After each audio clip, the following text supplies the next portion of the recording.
Значи, според податоците од Државниот завод за статистика, овој сектор целокупно во извозот од Македонија учествува со од прилика 16%.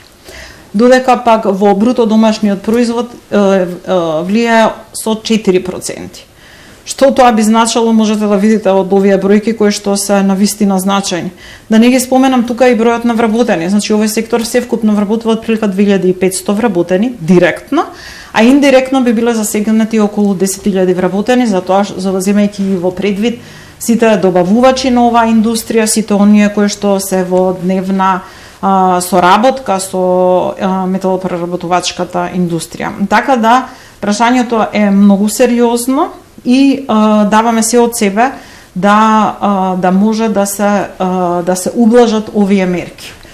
Поточно наоѓаме навистина Министерството за надворешни работи и надворешна трговија до сега имаше, значи има големо разбирање, се интервенира на сите можни нивоа. Тоа значи и на дипломатско, и на политичко, и на дипломатско ниво, и на економско ниво, поточно на бизнес ниво, каде што се разговара и се прикажува импликацијата која што ќе има оваа мерка за Македонија.